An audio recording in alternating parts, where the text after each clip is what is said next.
The cabin door of a 737 is a dividing line.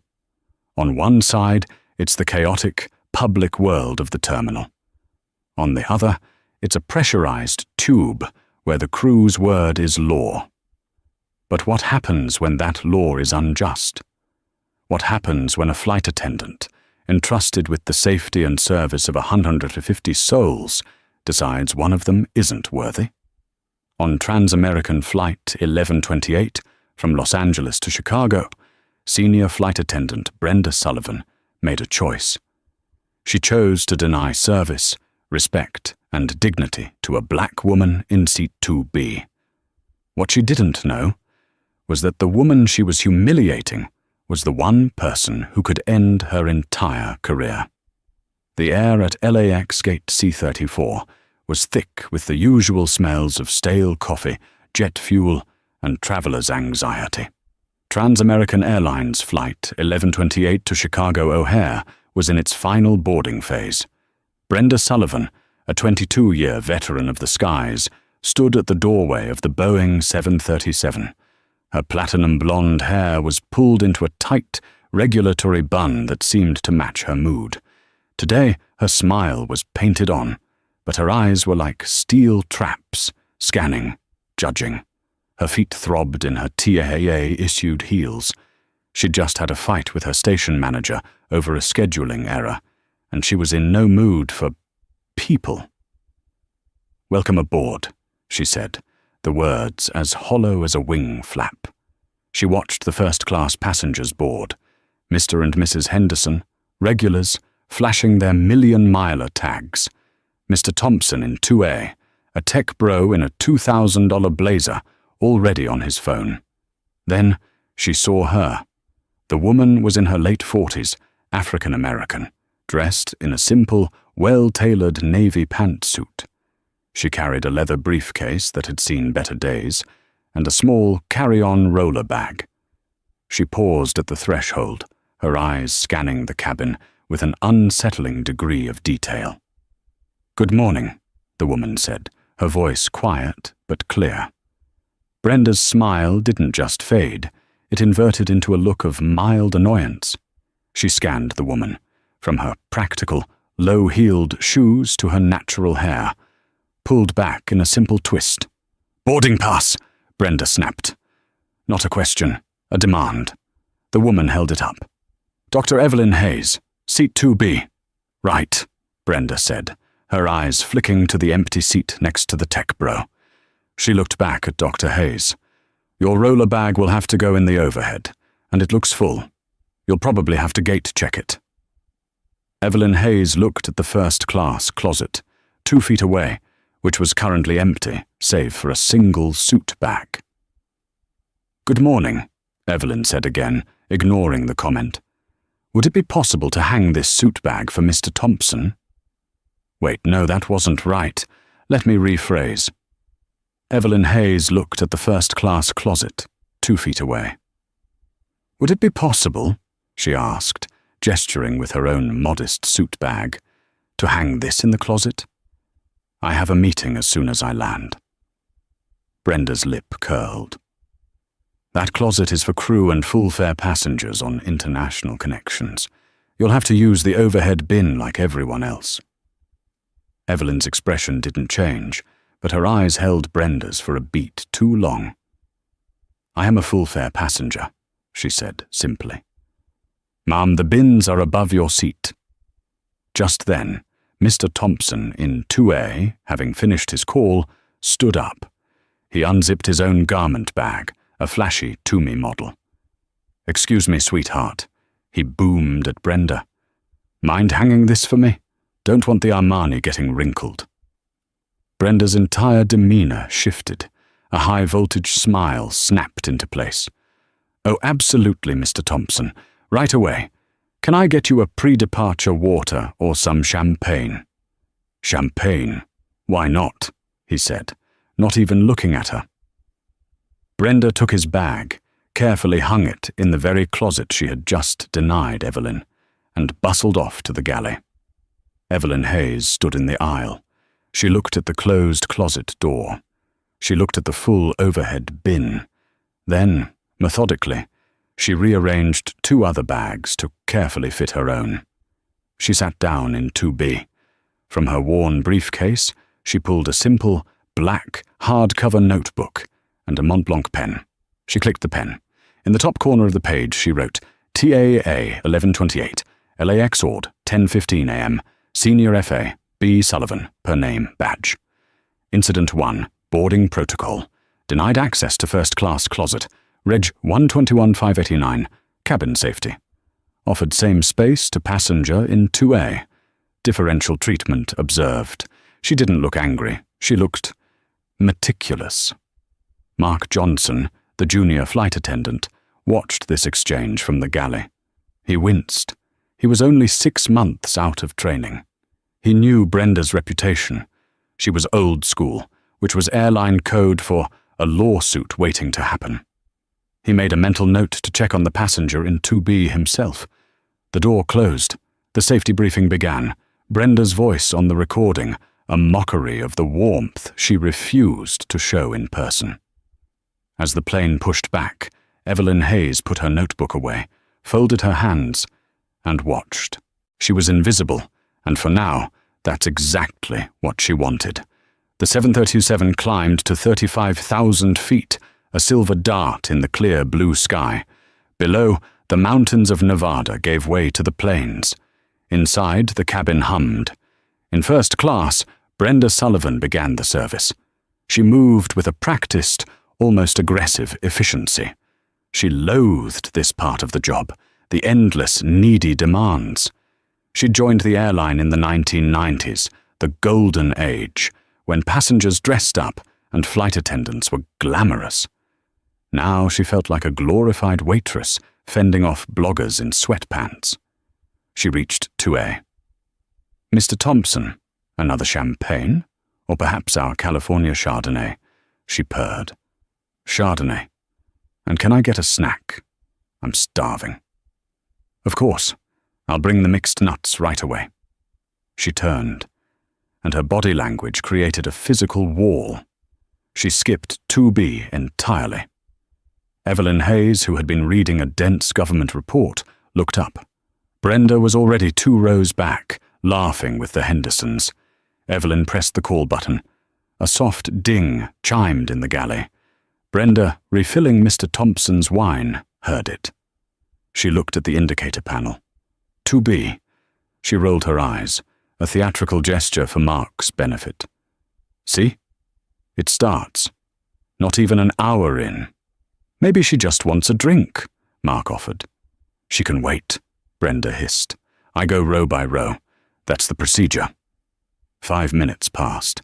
Evelyn pressed the button again. Ding. This time, Brenda marched out, her face a mask of indignation. She stopped at 2B, her hip cocked, one hand on the seat back. The light is on, she said, as if Evelyn had committed a social faux pas. Yes, Evelyn said, her voice even. I'd like a ginger ale, please, and I wanted to confirm my pre-ordered vegetarian meal. Brenda's face went blank. Vegetarian? Yes, a VGML. It was confirmed in my reservation. Brenda sighed, a sound of profound suffering. I'll have to check the manifest. We often run out. Could you check now, please? And I would still like that ginger ale. Brenda's eyes narrowed. The audacity. I'll be back, she clipped, and walked away. She returned 10 minutes later. By this time, Mr. Thompson had his wine, his nuts, and a hot towel. The Hendersons were on their second round of cocktails. Brenda stopped at 2B, and without a word, slammed a small can of ginger ale and a plastic cup of ice onto Evelyn's tray table. The ice cubes rattled. And my meal, Miss Sullivan. Brenda crossed her arms. I've checked the manifest. We don't have a VGML for you. We have the chicken breast or the pasta bolognese. Evelyn's gaze was unwavering. I am unable to eat either. I pre-ordered. The manifest you have might be the catering manifest, not the passenger reservation manifest. Could you please check your handheld device against my reservation code? This was too much. The woman was questioning her process. "Ma'am," Brenda said, her voice rising, "I have been doing this job for 22 years. I know my manifest. We do not have your meal. You can have the chicken, the pasta, or you can have a salad. And the salad comes with chicken on it." The malicious, deliberate unhelpfulness hung in the air.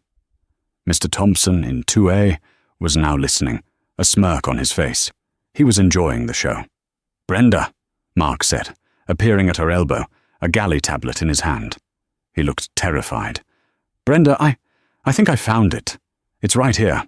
Hayes, 2B, VGML. It looks like it was loaded. It must be in the aft galley." "The aft galley?" Brenda spat. "Why would they load a first-class meal back there?" "Maybe a catering mistake," Mark said, trying to be helpful. "I can go get it." "No," Brenda snapped, snatching the tablet from him. She was humiliated. The rookie and the difficult passenger had teamed up. "I'll handle it." She stormed off. She returned 15 minutes later, just as the main service was ending. She was carrying a foil-wrapped tray. She didn't put it on Evelyn's tray table. She dropped it. Thud. "Your special meal," she said, the word special dripping with a sarcasm so thick it was almost tangible. Evelyn looked at the tray. "Thank you." Brenda turned on her heel. As she did, she accidentally knocked Evelyn's ginger ale. The half-full cup tipped, spilling icy, sticky liquid all over Evelyn's pantsuit, and, more horrifyingly, into the open briefcase on the floor. "Oh!"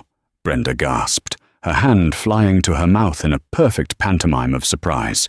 "Clumsy me. How awful." She grabbed a few cocktail napkins and threw them onto Evelyn's lap. "You'll have to clean that up. We're about to hit turbulence." Evelyn Hayes slowly, deliberately, picked up her briefcase. The government report she was reading was soaked. The black notebook was damp. She looked at the sticky mess on her pants. Then she looked up at Brenda. She didn't say a word. She just watched. Brenda's smugness faltered. For a split second, the unwavering analytical gaze of Dr. Evelyn Hayes made her feel like she was the one being inspected. She fled to the galley. "She's a nightmare," Brenda whispered to Mark, her hands shaking. "She's trying to get me." Mark said nothing. He was busy grabbing a bottle of club soda and a fresh cloth, which he quietly took to seat 2B. "Dr. Hayes," he whispered, "I am so sorry. Here, club soda will help with the stain. Let me get you another drink." Evelyn looked up at the young man, his face a picture of genuine remorse. "Thank you, Mark," she said, reading his name tag. "You are very kind." She took the soda, and from her briefcase, she pulled out the damp black notebook. She opened it to a new page. Incident 2, in-flight service. Call light ignored, 5+ min. Denied pre-ordered meal, VGML. Junior FA Johnson confirmed meal was on board. FA Sullivan displayed hostile behavior, spilling beverage on passenger and passenger's property. Refused adequate cleanup. Violation of service protocol and potential crew-level intimidation. Bullying of junior FA. The pen scratched across the page, a quiet, deadly counterpoint to the engine's drone. 90 minutes outside of Chicago, Evelyn needed to use the lavatory. The flight had been tense. Brenda had, quite pointedly, served everyone around Evelyn, offering drink refills, warm cookies and coffee, while completely ignoring 2B.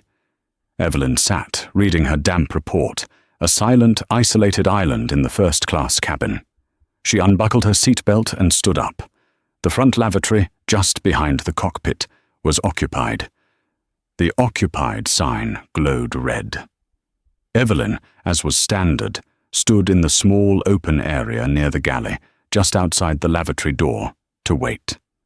It was the only place to stand without blocking the aisle. She had been standing for no more than 10 seconds when Brenda stormed out of the galley. "Ma'am," Brenda snapped. Her voice was no longer quiet. It was sharp enough to cut. Several passengers looked up. "Yes," Evelyn replied. "You cannot congregate here." Evelyn blinked. "Congregate? I'm alone. I'm waiting for the lavatory." "This area," Brenda said, gesturing to the space, "needs to be clear. It's an FAA regulation. You are blocking the galley and the cockpit. It's a security risk." This was, on its face, absurd. Evelyn knew the regulations. She wrote some of them. A passenger waiting for the lavatory was not a security risk. "I am standing out of the aisle, waiting my turn," Evelyn said, her voice remaining placid, almost lethally calm. "I will be out of the way as soon as the door opens." "Mom, the other lavatories are in the back," Brenda said, her voice rising in pitch and volume. "If you need to go, you can use the ones in coach." The implication was as clear as glass. "You don't belong here. Go to the back." The first-class cabin went silent. Mr. Thompson in 2A was openly filming on his phone. The Hendersons looked mortified. And then a new voice joined. "She's right, you know." It was a woman in 3C, a Mrs. Davenport, who had been listening and sipping her Chardonnay with a sour look on her face. "You're making everyone uncomfortable. This isn't your private jet, dear. If she tells you to move, you should move. We're all trying to have a pleasant flight." The tag team humiliation was complete. Brenda, now emboldened by her new ally, crossed her arms. "See? Now, if you don't return to your seat immediately, I will have to inform the captain that you are a non-compliant passenger." This was the line, the uncrossable line. In airline terminology, non-compliant passenger was a code word. It was the first step toward being restrained, being arrested on landing, being put on a no-fly list. It was a threat of career-ending, life-altering consequence, and Brenda had just used it to win a power play over a lavatory. Evelyn Hayes's entire demeanor changed. The mask of the patient, invisible passenger fell away. What was left was cold, focused authority. "Miss Sullivan," Evelyn said, her voice dropping, "you are making a very serious allegation. Are you officially declaring me non-compliant for waiting for a lavatory?" "I am ordering you to return to your seat," Brenda shot back. "This is your last chance." "No," Evelyn said. The word landed like a stone. Brenda's face went purple with rage. "That's it!" she shrieked. "That is it! You are a threat!" She turned, unlocked the cockpit door keypad, and slammed her hand on the buzzer. A moment later, the cockpit door opened, and the first officer, a young man named Peterson, looked out. "What's going on, Brenda? Everything okay?" "No, everything is not okay," Brenda yelled, pointing at Evelyn. "This passenger, 2B, is non-compliant. She's aggressive. She's refusing to follow crew instructions, and she's creating a security threat at the cockpit door. I need the captain." Evelyn stood, arms at her sides, as the lie, a monstrous, slanderous, dangerous lie, was told. She watched as Captain John Morris, a silver-haired man in his late 50s, unbuckled himself and stepped out of the cockpit. The captain was now off the flight deck, dealing with a manufactured crisis. This was no longer about service. This was a 5-alarm safety violation. "What the hell is going on out here?" Captain Morris boomed. His eyes fell on Evelyn. "Ma'am, I have a report. You're interfering with my crew." Evelyn Hayes looked the captain in the eye. "Captain," she said, her voice a razor's edge, "your flight attendant is lying." Captain John Morris was 87 hours away from retirement. He had a condo in Naples, Florida, waiting for him, and the last thing he wanted on this perfectly routine flight to O'Hare was a cabin event. He looked at the scene, his most senior and most volatile flight attendant, Brenda, looking triumphant and wronged. He looked at the passenger, a black woman who, to his eyes, looked perfectly calm. and he looked at his junior FA, Mark, who was hovering in the galley, looking like he was about to be sick. "All right, everyone," Morris said, trying to project command, but mostly radiating annoyed. "Brenda, one at a time. What happened?" "Captain," Brenda said, her voice full of false tears. "I asked this passenger multiple times to clear the area. She refused. She became aggressive. She pushed me." A gasp went through the cabin. Evelyn's eyes widened. This was an escalation she hadn't anticipated. "Pushed you," the captain repeated, his eyes hardening as he looked at Evelyn. "Ma'am, assaulting a flight attendant is a federal offense." "Captain Morris," Evelyn said, her voice cutting through the drama. "I did not. I was standing here, waiting for the lavatory. Your flight attendant, Mrs. Sullivan, instructed me to go to the back of the plane. When I declined, and Mrs. Davenport in 3C chimed in, Ms. Sullivan threatened to report me as non-compliant. I told her no. I would not be returning to my seat, as I was waiting for the lavatory. I have not raised my voice, nor have I laid a hand on anyone." She was clinical. She was precise. She sounded like a witness, not a participant. Captain Morris was stuck. It was a he said, she said. He rubbed the bridge of his nose. "Mark!" he barked, looking at the junior FA. "You saw this. What happened?" This was the moment. Mark Johnson felt the blood drain from his face. Brenda was staring at him, a look of pure, unadulterated venom. Her eyes said, "You sink me, I'll take you with me. I'll end your career before it starts." Mark looked at Captain Morris. He looked at Evelyn. He licked his lips. "Sir, it all happened so fast," he stammered. "The passenger, she was standing there. And Brenda did ask her to move. It got loud." He had tried to find a middle. He had failed everyone. "He's new," Brenda jumped in, seeing her opening. "He doesn't know the procedures. She was a threat, Captain. Look at her, she's not even sorry." Captain Morris had heard enough. He had a plane to land. He wasn't going to solve a cabin dispute at 30,000 feet. He made the easy choice. He sided with his crew. "Ma'am," he said to Evelyn, his voice final, "I am not going to have a disturbance on my aircraft. I don't care what this is about. You will return to your seat. Now." "Captain," Evelyn said, "I need to use the lavatory." "Then you will use the one in the back," he ordered. "And I need to be clear," Evelyn continued, her voice like ice. "Are you, as the captain, endorsing your flight attendant's false report that I am non-compliant? I am ordering you, as the captain of this aircraft, to return to your seat, or I will have you detained upon landing. Am I clear?" The threat was absolute. Evelyn Hayes held his gaze.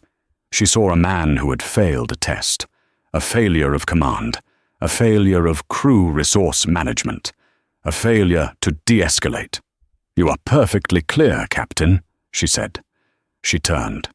She did not go to the back. She walked past Mr. Thompson, who was still filming. She walked past Mrs. Davenport, who was smirking. She sat down in 2B. She buckled her seatbelt. Then she picked up the black notebook. Incident 3. False report to flight deck. F.A. Sullivan filed a false report of a non-compliant and aggressive passenger, escalating to a false claim of assault. Incident 4. Failure of command. Captain J. Morris, upon leaving the cockpit, violation of sterile cockpit rules if below 10K, but still poor form, failed to investigate. Sided with crew based on seniority, not facts. Ignored junior crew testimony. Escalated threat to passenger. CRM. Crew resource management. Failure. Potential safety violation by creating unnecessary cabin-to-cockpit distraction. She wrote for 20 minutes. She catalogued every violation. The Hendersons, in the row in front of her, turned around. "That was just awful," Mrs. Henderson whispered. "We saw the whole thing. You didn't touch her." "Thank you," Evelyn said quietly. "Enjoy the rest of your flight." The rest of the flight was a tomb. Brenda Sullivan stayed in the aft galley, fuming. Mark, looking green, handled the final cabin preparations. Captain Morris stayed locked in the cockpit. The plane began its descent into Chicago. The fasten seatbelt sign chimed. As they descended through 10,000 feet, the sterile cockpit rule was in effect. No non-essential communication. Brenda, however, was still on the warpath. She came forward to check the first-class cabin. She stopped at 3C. "Thank you for your help, Mrs. Davenport," she whispered, loud enough for Evelyn to hear. "It's nice when some people respect the rules." Evelyn noted it. Violation. Non-essential conversation during sterile cockpit phase. Passenger distraction. The list was getting very, very long. The wheels of Flight 1128 screeched onto the tarmac at O'Hare. The landing was rough, a fitting end to a turbulent journey. As the plane taxied to gate K-12, the cabin was thick with an angry, unspoken tension. Brenda and Mark prepared the door. The ding of the seatbelts off sign was a starting pistol. The passengers in first class, with the exception of Evelyn, were all too eager to escape. Mr. Thompson pushed past on his phone again. The Hendersons gave Evelyn a sympathetic look. Mrs. Davenport waddled past, giving Evelyn a final, sour glare.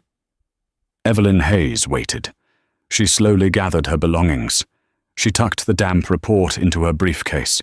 She slid the black notebook into its pocket. She zipped the bag, deliberately, slowly. She was the last passenger to deplane. She walked to the doorway where Brenda Sullivan stood, her face a mask of smug victory. Mark was in the background, pointedly reorganizing the galley. "Have a nice day in Chicago," Brenda sneered, the words laced with pure, uncut venom. Evelyn stopped on the threshold of the jet bridge. She turned to face Brenda. "Miss Sullivan?" Evelyn said, her voice quiet, conversational. "What?" Brenda snapped. "Get off the plane. I have to turn this cabin." "Your conduct today, Miss Sullivan, was not just unprofessional," Evelyn said, as if giving a performance review. "It was a liability. You violated procedures from boarding to landing." Brenda actually laughed. It was a short, sharp, ugly sound. "A liability? Honey, I am the procedure. I've been doing this for 22 years, long before you got a handout to sit in 2B. You, with your little complaint, you're nothing. I'll be flying this route tomorrow, and you'll be, well, who cares where you'll be? Now get off. You're holding up my crew." Evelyn Hayes looked at her. She absorbed the full, unfiltered hatred, the racism, the arrogance, the absolute, unshakable confidence of a bully who had never been challenged. "A complaint?" Evelyn said softly. "You think this is a complaint? That's interesting." She held Brenda's gaze. "I'm not going to baggage claim, Ms. Sullivan. I'm going to the operations center. And I'm going to file a report." Brenda's smirk widened. "Oh, I'm shaking. Go ahead. File your little report. It'll go right in the shredder with all the other he said, she said nonsense. My word against yours. And on this plane, my word is the only one that matters. Have a lovely day." Brenda turned her back, a final, dismissive gesture. Evelyn Hayes stepped onto the jet bridge. Her heels clicked on the metal floor. She did not turn left toward baggage claim and the exit. She turned right toward the restricted, crew-only doors that led deep into the bowels of O'Hare's Terminal 1. She walked with a purpose. She knew exactly where she was going. She was going to see Gail Jenkins, the TAA O'Hare station manager. Brenda, meanwhile, went back to the galley. "Can you believe that witch?" she said to Mark. threatening to file a report. As if. "Brenda," Mark said, his voice trembling. "I think you should be worried. She didn't seem normal." "Oh, stow it, Mark," Brenda said, ripping a new trash bag open. "She's just another entitled, well, you know. She'll be forgotten before we're recatered." But Mark looked down the jet bridge. He had a terrible sinking feeling that forgotten was the last thing Dr. Evelyn Hayes was about to be. The Trans-American Airlines Operations Center at O'Hare is a windowless, high-stress bunker in the terminal's sub-level. It smells of industrial carpet and lukewarm coffee. Gail Jenkins, the station manager, was having a migraine. A weather system over Denver was causing cascading delays, and she had 2 no-shows on her afternoon cruise. The door buzzed. Her assistant, a young man named Tim, poked his head in. "Gail, there's a passenger here. Says she needs to see you. About flight 1128. Gail groaned. "A complaint. Just what I need. Did she lose a bag? Did the Wi-Fi not work? Give her a $100 voucher and send her on her way." "She's not asking for a voucher," Tim said. "She's very specific. She's asking for you by name." Gail sighed, rubbing her temples. "Fine. Send her in. 2 minutes." The door opened. Dr. Evelyn Hayes walked in. She looked to Gail like any other professional, slightly annoyed passenger. "Ms. Jenkins, I'm Evelyn Hayes. I was a passenger on 1128. "Dr. Hayes," Gail said, forcing a customer service smile. "I'm so sorry for whatever happened on your flight. I'm authorized to offer you—" "Ms. Jenkins, I'm going to stop you right there," Evelyn said, her voice polite but firm. She reached into a briefcase. Gail thought she was reaching for a receipt or a stained piece of clothing. Instead, Evelyn placed 2 things on the desk. The first was a small, leather-bound wallet. She flipped it open. The second was her black notebook. Gail's eyes went to the wallet, to the gold, embossed seal, to the words, Federal Aviation Administration, and beneath it, Evelyn Hayes, Ph.D., Senior Field Inspector, Department of Transportation. Gail Jenkins's face went from pink to chalk white. The blood drained from it so fast she physically grabbed her desk for support. This was not a complaint. This was not a customer. This was an unannounced, red flag audit. This was the single worst-case scenario for an airline manager. "Dr. Hayes," Gail stammered. I had no idea. We had no notification." "That's the point," Evelyn said, her voice now devoid of any passenger quality. It was pure, distilled authority. "I was flying revenue off the clock, but your crew has just created an on-the-record multi-violation incident. I am now officially on the clock." She opened her notebook. "Gail, I need a secure conference room, and I need you to pull the entire crew of 1128, the captain, the first officer, and all 3 flight attendants. I want them here. Now, their duty day is over. They are not to communicate with each other, and I want them in separate rooms. This is now an official FAA inquiry." Yes, ma'am, of course." Gail was on her phone before Evelyn finished the sentence. "Tim, get me conference rooms A, B, and C, and get security. I need you to go to gate K12. Pull the crew of 1128, all of them. Tell Captain Morris it's a red flag order. Escort them to the ops center. Separately. Now." Gail's hands were shaking. "Dr. Hayes, our full cooperation." "You will give me the CVR," Evelyn said, reading from her notes. "I want the cockpit voice recorder. I want the maintenance logs. And I want the full passenger manifest. I am grounding this crew pending a full investigation." "Grounding?" Gail squeaked. "But, Brenda, she's got the return flight." "Brenda," Evelyn said, her voice flat, "is the primary subject of this investigation." 20 minutes later, the crew of 1128 trickled in. Captain Morris was first, blustering. "Gale, what is this? I've got a commute." "Oh." He saw Evelyn, sitting at the head of the conference table, her credentials next to her. His bluster died. "Oh, shit." Mark came in next, looking terrified. He saw Evelyn and just nodded, as if accepting his fate. Brenda was last.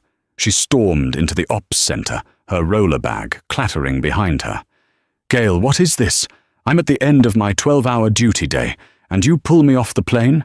This is a union violation. I'm writing you up." "Brenda," Gale said, her voice a low, terrified whisper. "Shut up." Brenda finally looked around the room. She saw the grim-faced security guards. She saw a white-faced Captain Morris, and she saw her, the passenger, sitting at their table. "You have got to be kidding me," Brenda shrieked, pointing at Evelyn. "You are actually listening to this person. After she caused all that trouble. I want her arrested. She assaulted me." The room went dead silent. Evelyn Hayes looked at Brenda Sullivan. She hadn't said a word. She let the silence stretch. Then she spoke. "Ms. Sullivan," Brenda was still ranting, "I'm not going to be intimidated by some—" "Brenda!" Gale Jenkins screamed. "That is Dr. Evelyn Hayes. She's the FAA." Brenda stopped. Her mouth hung open. "The what?" "I am Senior Field Inspector, Dr. Evelyn Hayes, Federal Aviation Administration," Evelyn said, as if reading an epitaph. "And you, Miss Sullivan, are in violation of Title 14, Code of Federal Regulations, Part 121, concerning interference with crew duties, filing a false report to the flight deck, and failure to comply with safety protocols." Brenda's face, a moment ago purple with rage, was now the color of ash. She looked at Evelyn's badge. She looked at the notebook. She looked at Gale. "No," she whispered. "No. You're not. She's lying." Evelyn just looked at her. "Ms. Jenkins, please have security escort Miss Sullivan to conference room B. My first interview will be with Captain Morris. My second will be with Mr. Johnson. Miss Sullivan can wait." The "can wait" was the cruelest part. As security stepped forward, Brenda's legs gave out. She grabbed onto a chair. The 22-year veteran, the queen of the cabin, had been dethroned. But, she stammered, "the lavatory, the meal, all of it," Evelyn said, turning to Captain Morris. "We're going to talk about all of it, starting with your decision to leave the cockpit." The hard karma had not just arrived. It had been sitting in 2B, taking notes. The investigation was not a meeting, it was a dissection. The secure conference room in the TAA Ops Center was a sterile, windowless box painted a depressing shade of corporate beige. The only sound was the high-pitched hum of the fluorescent lights and the methodical click, click, click of Dr. Evelyn Hayes's Mont Blanc pen as she laid out her evidence. Gale Jenkins, the station manager, sat in the corner, a pale ghost at her own tribunal. She had provided coffee, which sat untouched, and water, which Evelyn drank with deliberate, slow sips. The crew of 1128 was held in separate training rooms, their phones confiscated. They were, in the parlance of the law, separated and contained. There would be no comparing notes, no aligning of stories. Evelyn reviewed her notes. The black book was now supplemented by a TAA-issued tablet, onto which Gale had, with trembling hands, downloaded the passenger manifest, the catering manifest, and, most crucially, the official incident report Captain Morris had filed from the cockpit, which was full of Brenda's lies. Evelyn looked at Gale. "Send for the captain. We will begin with the flight deck." Captain John Morris entered the room, not with a swagger, but with the forced, puffed-up bluster of a man who knows he's in trouble but isn't ready to admit it. He was 87 hours from retirement, and this, to him, was just a final piece of union-mandated paperwork. "All right, Gale," he boomed, ignoring Evelyn. "What is this? I've got a commute to catch. This had better be quick." "John," Gale said, her voice thin. "This is Dr. Evelyn Hayes, from the FAA. Morris's manufactured smile froze and slid off his face. He looked at Evelyn, really looked at her. For the first time, he saw the badge on the table. He saw the cold, analytical eyes. This was not the passenger from 2B. This was a regulator. "Oh," he said. The one word was a complete surrender. "Captain Morris, please have a seat," Evelyn said, gesturing to the chair opposite her. "This is not a TAA matter. This is a federal inquiry." He sat, heavily. "Captain," Evelyn began, her voice even, "I want to talk about crew resource management, specifically your failure to use it today." "Now wait a minute," Morris said, his training kicking in. "My crew reported a threat. A passenger was interfering, assaulting my senior flight attendant." "A threat, Captain. Is that what you saw?" Evelyn leaned forward. "Or is that what you were told?" "Brenda, Ms. Sullivan, she's a 22-year veteran. She said the passenger pushed her." "And did you, as the captain in command, verify this threat?" Evelyn asked. "Did you ask the junior flight attendant? Did you ask the other passengers? Or did you, upon leaving the flight deck?" "I didn't leave the flight deck," he lied, poorly. Evelyn raised an eyebrow. "Captain, I was there. You left the cockpit. You entered the cabin. You failed to investigate. You sided with your senior crew, and you threatened me, a non-combative passenger, with detention. You did all of this. Why, Captain? Because it was easier? Because Brenda was loud and I was quiet? I made a command decision." "You made a mistake," Evelyn cut him off, her voice like a scalpel. "You took a customer service dispute over a lavatory, and, through your own failure of command, escalated it into a security incident. The only person who created a genuine threat to the flight deck was you, when you unbuckled and left your post. You abandoned your primary duty to— What? Yell at a woman in a pantsuit?" Morris deflated. All the air went out of him. The silver-haired sky god was just a man, 87 hours from his pension, who had just realized he'd thrown it all away. "She said," he whispered. "Brenda said, what she said is her problem. What you did is yours." Evelyn wrote a final note. "Your license will be suspended, effective immediately, pending a full psychiatric evaluation and a CRM retraining board. Transamerican will handle the internal discipline. The FAA will handle your certificate." He looked at his hands. "My pension, that's between you and TAA, Captain," Evelyn said, devoid of sympathy. "You may go. Send in Mr. Johnson." His karma.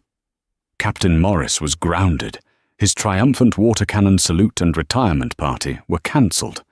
He was forced into 120 hours of remedial CRM training, where he was, as a 58-year-old man, treated like a rookie cadet.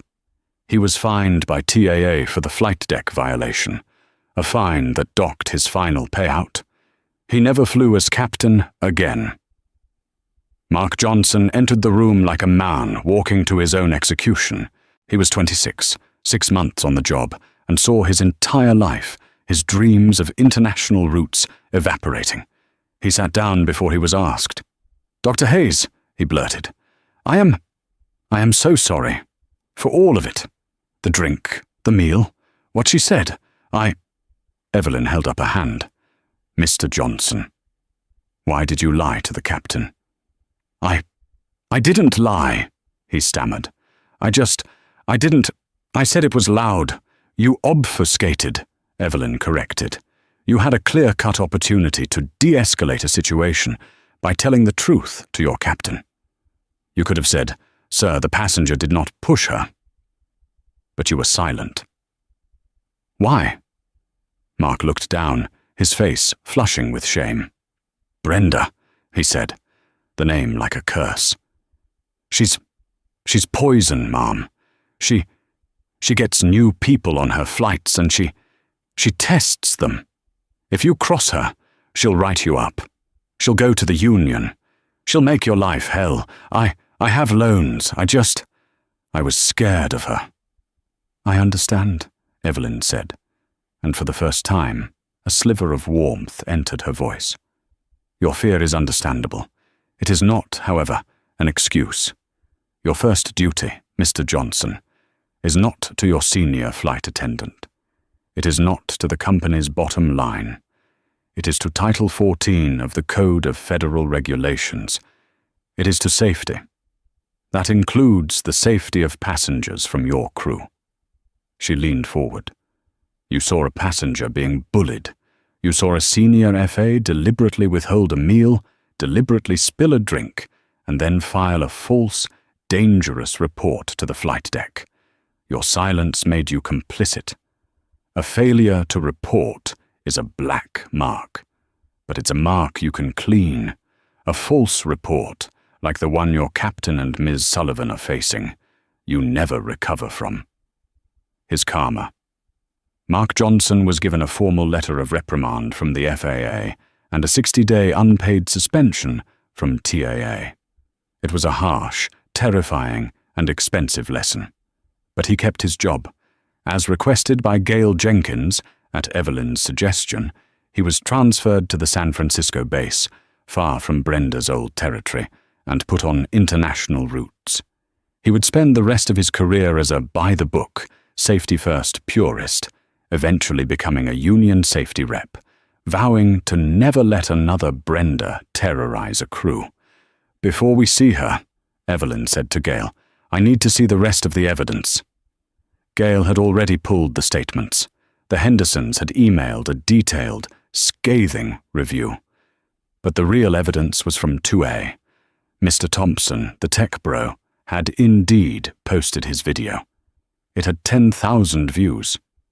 Gail and Evelyn watched the phone footage on the TAA tablet. The audio was crystal clear.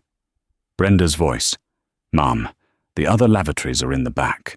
If you need to go, you can use the ones in coach." Mrs. Davenport's voice, "This isn't your private jet, dear. If she tells you to move, you should move." Brenda's voice, "If you don't return to your seat immediately, I will have to inform the captain that you are a non-compliant passenger." Evelyn's voice, calm, quiet, "No." And then, the most damning part, the arrival of the captain, the lie. Brenda's voice, shrieking, She pushed me." The video, held steady by Mr. Thompson, clearly showed Evelyn standing still, her hands at her sides. It was a complete, unambiguous, career-ending fabrication. Gail Jenkins put her head in her hands. "My God. She's done." "Yes," Evelyn said, saving the video file. "She is." Their karma.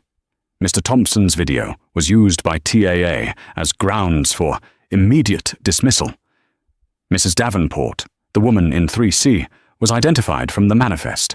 TAA's legal department sent her a formal letter, revoking her A-list, 1 million miler status for interference with a flight crew in the performance of their safety duties. Her account was zeroed out. Brenda Sullivan had been left in a room for 3 hours. The anger had long since burned away, replaced by a cold, crawling dread. When the security guard finally came for her, she was trembling.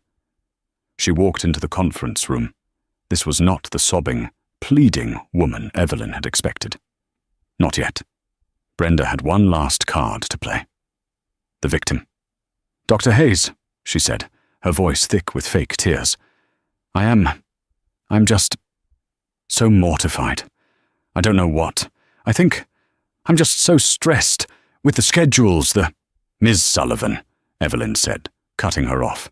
This is not a TAA disciplinary hearing. This is a federal investigation into your conduct. You may have a union representative present." "Oh no," Brenda said, trying for a conspiratorial, we girls gotta stick together tone. "No, I just want to talk to you. Woman to woman, I'm so sorry. It was a mistake. I'm clumsy. I spilled the drink. It was an accident. Was it an accident, Ms. Sullivan?" Evelyn interrupted. "When you denied me access to the first-class closet at 10:17 a.m.? The rules. It was full."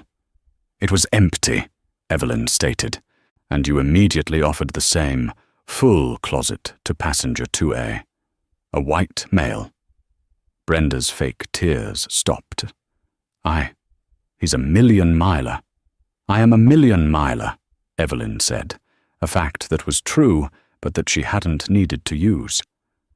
"Was it an accident when you told me you didn't have my pre-ordered vegetarian meal? Catering. They're awful. They always—" "Mr. Johnson found it in 2 minutes," Evelyn said, her eyes fixed on Brenda. "Was it an accident when you dropped it on my tray and called it my special meal?" The mask was cracking. "You were a difficult passenger from the moment you boarded."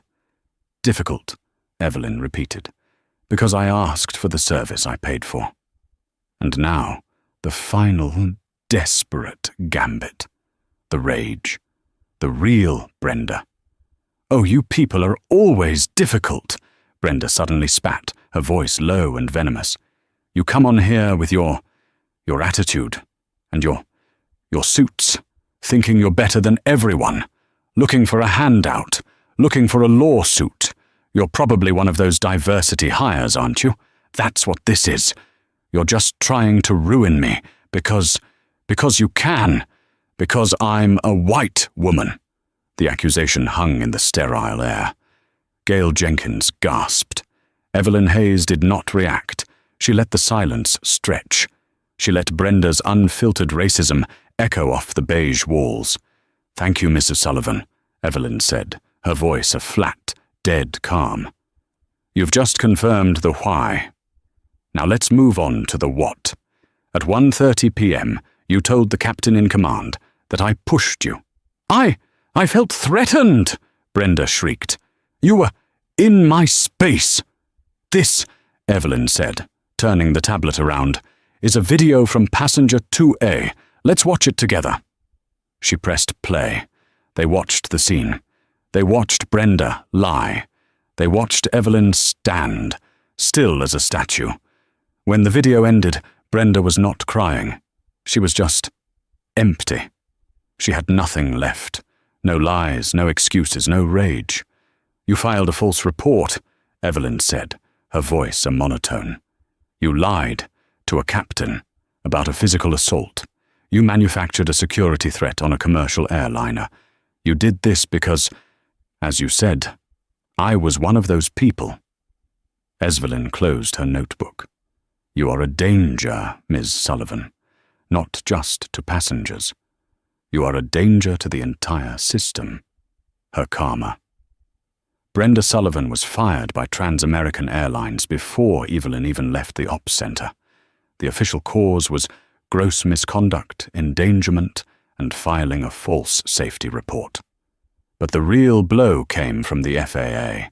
Evelyn's official report was 42 pages long and included the video, the passenger statements, and the CVR data. Brenda's airman certificate, her license to fly, was revoked permanently. She sued TAA for wrongful termination, claiming racial discrimination. The judge, after watching Mr. Thompson's video, dismissed the case in less than 10 minutes. She lost her job. She lost her pension. She lost her flight benefits. She lost her entire identity. 8 months later, Captain Dave Rollins, a senior TAA pilot who used to fly with Morris, was on a layover at O'Hare. His rental car reservation had been messed up. He walked, annoyed, to the Avis counter in the terminal. "I have a reservation under Rollins," he said, tapping on the counter. "One moment, sir," a flat, dead voice replied. He looked up. and he looked down. The woman behind the counter was hunched, her face sallow. The platinum blonde hair was gone, replaced by a mousy dishwater blonde with 2 inches of dark roots. Her uniform was no longer a crisp, tailored TAA blazer, but a mustard yellow Avis polo shirt that strained at the buttons. "Brenda," he said, squinting. "Brenda Sullivan?" She looked up. Her eyes were dead. The steel trap, judgmental eyes were gone, replaced with a permanent, hollow stare. She recognized him. "I'm sorry, sir," she said, her voice a monotone. "Do you have a confirmation number?" "Brenda, it's me, Dave Rollins. I heard what happened. Will that be with or without the collision damage waiver, sir?" she interrupted, her eyes focused on the computer screen. He stopped. He saw it all. The fall. The end. Just the waiver, please." He signed the paper, took the keys and walked away. He glanced back once. Brenda Sullivan was standing at the counter, a ghost in a yellow polo, staring out the massive terminal window. She was watching a 737 push back from the gate, its engines whining, as it prepared to go to a place she could never go again. She was, and would remain, permanently grounded. And that's the story of Flight 1128. It's a hard reminder that your job, no matter what it is, comes with a responsibility. Brenda Sullivan's prejudice, her anger, and her ego cost her everything. Dr. Evelyn Hayes wasn't looking for a fight, but she was the exact person, at the exact wrong time, to hold someone accountable. This isn't just a story about karma, it's a story about consequences. The smallest act of bias can have the biggest repercussions. What do you think? Did Brenda get what she deserved? Was the captain just as guilty? Let me know your thoughts in the comments below. And if you like stories where justice is finally served, make sure you like this video, share it with someone who needs to see it, and subscribe to the channel. We have new stories coming every week, and you don't want to miss a single one. Thanks for watching.